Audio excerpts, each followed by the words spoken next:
aku ada dapat satu barang ni yang aku order last week. Haylou GT1 Pro. So mari kita unbox. Let's go.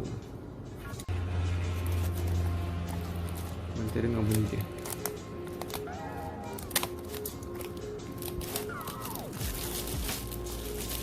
So ni tak sulah dulu. Okay, so ni dia earbud dia.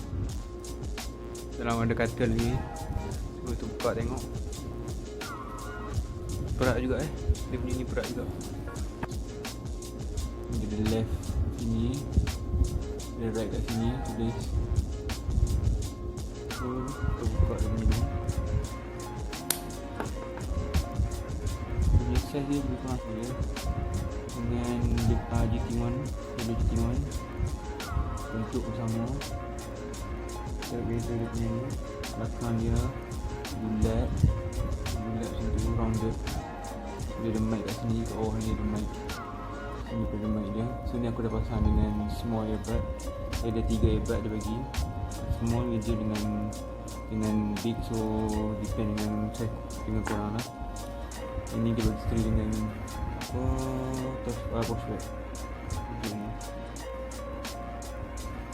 Okay, so earbuds ni untuk single charge dengan full charge dia tahan sebanyak 3 jam.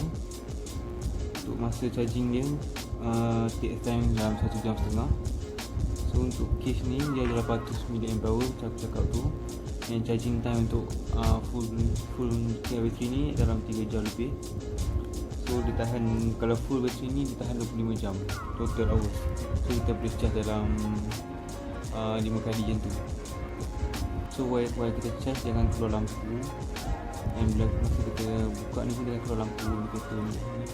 So dia kena off dia ni. So senang kalau ada lampu indikator ni kita tahu bila nak charge, bila kita perlu charge kan, berapa capacity bateri dia. Senang kita tengok. So nak connect dia pun mudah, simple step je. Kita buka bluetooth. So kita buka ni dulu.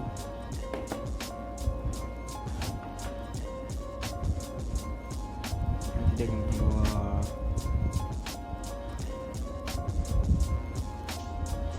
ini dia Haylou GT1 Pro. So just tekan sini, kita pairing. So dah pairing, dia ada tulis dengan battery percentage apa.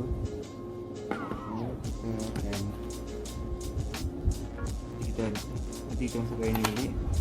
Kalau dia tu dia boleh auto reconnect.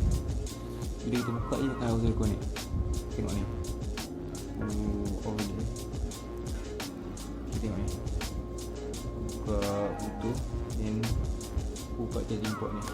Tadinya dia tak keluar lah. Dia tak connect lah. Kita buka.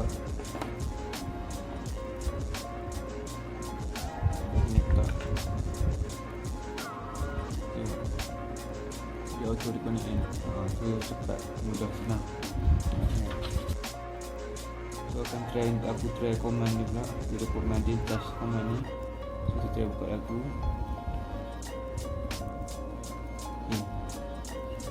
One tap untuk pause. Salah satu ni dua-dua ni boleh pause. Kanan kiri boleh. So try tengok. Lagu tengah main kan. So try.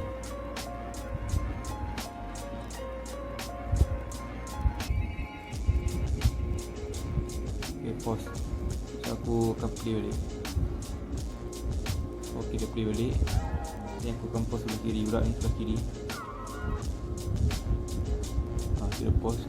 Akan play balik. Dia play balik. Dia delay sikit tapi boleh lah. Kuat laju jugalah. So kalau double tap sebelah kanan ni, double tap dia akan forward. So aku guide 1, 2. Okay, dia forward. 1, 2 forward. 1, 2 forward. So aku nak backward balik.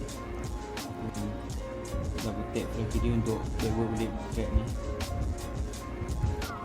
Okay, tengok aku dah boleh. Kita backward lagi. Backward lagi. Kanan balik. Test je. Okay, boleh. Okay. So kalau satu lagi, dua lagi triple tap sebelah kanan akan turn on game mode. So game mode ni tak nampak kat sini, tapi bila main game bercakap akan reduce delay time. So dia akan double tap sini, dia akan keluar bunyi. Aku try, dia akan keluar bunyi.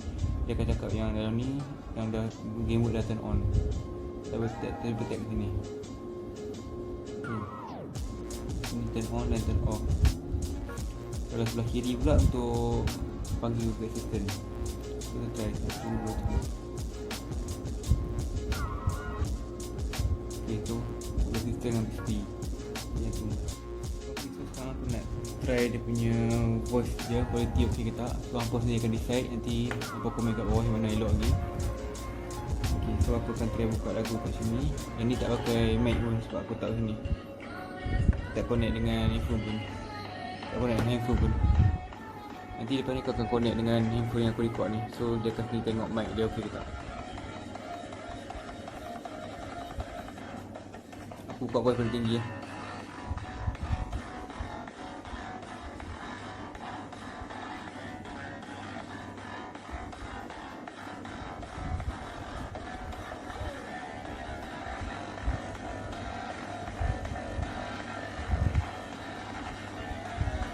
Itu je. Okay, so aku dah connect yang ni dengan handphone yang aku record ni kat sini. So aku nak try voice dia, aku nak try mic dia okey ke tak.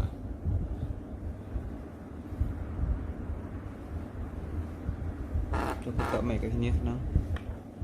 Dia akan record mic ni kat sini. Aku buka voice mungkin dia ni.